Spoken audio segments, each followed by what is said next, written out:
Hi guys, welcome back. So, meron na naman tayong build ngayon, panibago.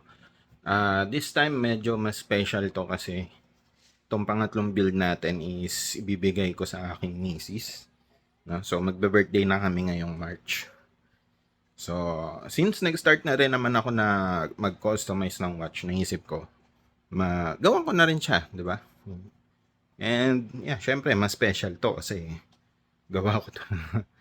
Gawa ko na to eh. No? So, yeah, simulan natin. Ito yung mga parts na gagamitin natin. Sa movement NH35, basic na movement lang to. Meron lang siyang date complication. Sa dial naman, white na glossy dial siya na merong silver R markers. Tapos yung, kung mapapansin nyo, sa dial meron siyang Seiko logo. Yung specific dial na yan, wala siyang option para tanggalin yung logo. Automatic meron talaga siyang logo. So, wala akong choice. Kaya technically, ito yung first Seiko mode na watch na gagawin ko. Sa watch case, rose gold kasi pambabae nga siya. Pero pinagpipilian ko talaga gold tsaka rose gold. Kaso yung gold, parang medyo mainit siya sa mata. Kaya rose gold na lang. And kung mapapansin niya, parehas lang siya nung case ng mga nauna kong build. Di ko sinasadya yan, nagkamali lang ako ng order. Kakamadali ko tapos hindi ko na siya na-check. Dumating na lang siya kaya hindi ko na siya pwedeng ibalik. Pero dapat oyster case talaga yung gagamitin ko. Pero okay na yan. Sa bezel insert, rose gold na metallic. Tapos sa strap naman, brown na leather strap na merong quick release pa rin, syempre. Meron pa pala akong extra component. Ito yung kinakabit sa may rotor para mag-iba yung kulay niya. Ayan na lahat yung gagamitin ko kaya proceed na tayo sa build.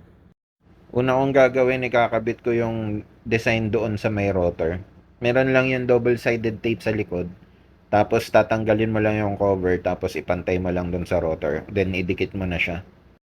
At ayan, secured na siya. Sunod ay test fit ko yung dial para malaman ko kung alin yung paano puputulin ko. At after kong ma-determine kung saan yung kailangan kong putulin, gumamit na lang ako ng pliers para unti-unting baliin yung paa na tatanggalin ko. After maputol, gumamit ako ng metal file o pangliha para lihain ko yung pinagputulan para maging flush o flat yung dial at hindi siya nakaumbok pagka nilagay ko na siya sa movement. Pagkatapos lihain ay kinabit ko na yung dial sa movement. At sinigurado kong walang awang lahat ng gilid kasi pagka nakaawang yan, pwede matanggal yung dial mo habang nasa loob ng case.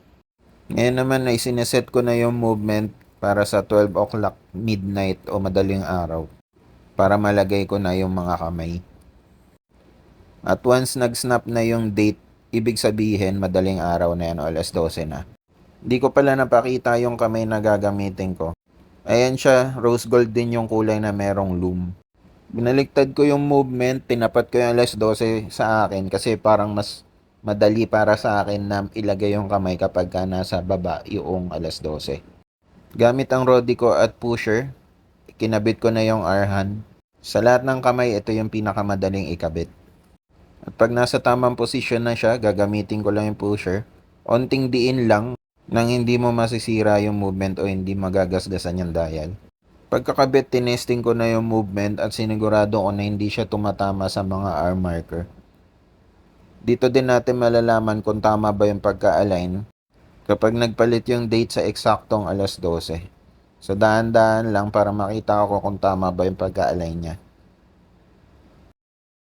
At dahil saktong nagpalit yung dates pagdating ng alas 12 na madaling araw, pwede ko na ngayon ikabit yung minute hand.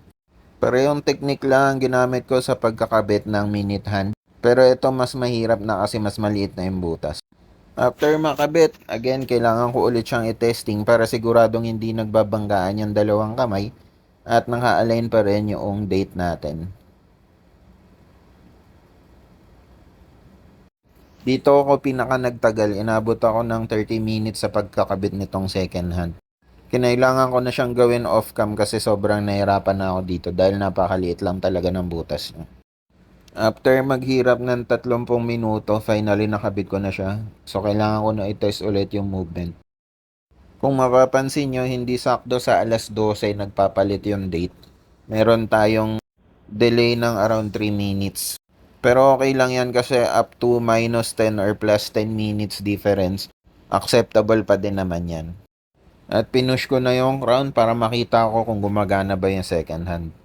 After ma-check yung alignment at hindi bumabangga yung mga kamay, ready na ako para ilagay sa case yung movement.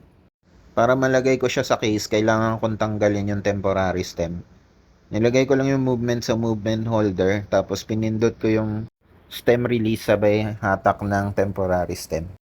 Tinanggal ko na yung back cover ng watch case at sinigurado kong malinis yung case bago ko ilagay yung movement. Ginamitan ko lang siya ng blower saka ng microfiber cloth para malinis ko yung glass. Dahil kailangan malinis yan bago natin encase yung movement. Yung mga watch case meron yung kasamang gasket para sa waterproofing. Tinanggal ko lang siya tapos ilalagay ko siya dun sa lubricant para dagdag protection sa tubig. After masiguradong malinis na yung watch case, i-encase ko na yung movement. Medyo maluwag lang yung fit ng movement pero okay lang kasi may spacer na kasama yung watch case natin. Yun nga lang plastic siya, hindi siya kagaya ng mga naunang watch case na na-order ko na metal. Pero okay lang yan. Lahat ng movement pagka umorder ka meron yung kasamang stem. Pero mas maganda kung meron ka mga extra stem. Kasi kailangan mo yung putulin at once na nagkamali ka ng putol, kailangan mo na ng bago. Para masimulan ang pag-measure ng stem, ikakabit muna natin yung crown. After makabit, ipapasok na natin siya sa movement. Tapos ite-testing natin para malaman mo kung kumakagat ba yung stem. Kapag sigurado ka nang kumakagat yung stem at nakokontrol mo yung mga kamay, pwede mo na siyang sukatin. Gamit ang caliper, sinukat ko mula doon sa dulo ng loob ng crown hanggang doon sa may pag-iiskruhan. At yan yung sukat na gagamitin ko para malaman ko kung gaano kahaba yung puputulin ko. Hindi lahat ng watch pare-parehas yung sukat niyan. So, kailangan mo talaga siyang sukatin. Pagkasukat, nirelease ko ulit yung stem, in-unscrew yung crown, at gamit ang caliper, minarkahan ko kung saan ako magpuputol. Para maputol, gumamit lang ako ng pliers at final yung dulo para magkasya yung crown. Sinigurado ko lang na mas maliit yung pagputol ko para hindi mapasobra. Mga ilang beses ko rin pinaulit-ulit yung step na to para makuha ko yung tamang sukat. Kailangan kasi walang awang pag in-screw mo na yung crown. So, ite-testing natin kung tama na yung pagkaputol ko. Mukhang medyo napaikli yung pagkaputol ko pero upon testing, okay naman siya. Nakokontrol ko naman yung mga kamay. At pagka-push ko, na-screw ko naman siya ng maayos. At walang awang para hindi siya mapapasukan ng tubig. Dahil sakto na yung pagputol ko, tinanggal ko na ulit yung stem para lagyan ko siya ng Loctite. In-unscrew ko lang yung crown, tas nilagyan ko ng Loctite yung dulo ng stem para kapag inikot natin yung crown, hindi siya natatanggal. Kinabit ko na ulit yung crown at pinunasan ko yung sobrang Loctite. At ikinabit ko na ulit siya sa movement. After ng final testing, in-screw ko na ng tuluyan yung crown. At happy na ako, pwede natin siyang isarado. Nilinis ko lang din yung back cover gamit ang microfiber cloth tsaka blower. Sa lahat ng case na na-order ko, ito yung pinakamadumi kaya medyo natagalan ako sa paglinis nito. After kong malinis, ready na akong isara yung watch. Nilagay ko na yung plastic spacer, saka yung lubricated gasket. Pagkatapos nilagay ko na yung cover para tuluyan ng masara yung watch. At ginamit ko mahiwagang blue ball para siguradong mahigpit. Sunod naman kailangan ko na ilagay yung bezel insert. Etong case meron yung double-sided tape na paikot dito sa may bezel. Tinanggal ko lang yung cover. Tapos dahan-dahan ko nang nilagay yung bezel insert at sinigurado kong pantay. Kasi mahirap nang tanggalin yan kapag nadikit mo na yan. Pagkatapos masiguradong pantay siya, pinindot-pindot ko na at diniinon ko na para madikit na yung bezel insert. At oras na para ikabit yung strap.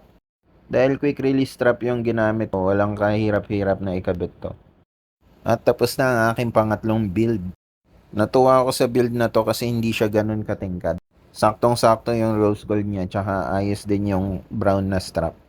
Pero di pa dyan nagtatapos yan lahat. Dahil ireregalo ko nga to kay Mrs. Siyempre, umorder ako ng box. Yun nga lang pagdating sa actual, hindi ganun kaganda yung itsura ng box. Sa picture kasi maganda siya. Pero okay lang, din na masama. Ang mahalaga naman yung laman. Yun lang, subscribe.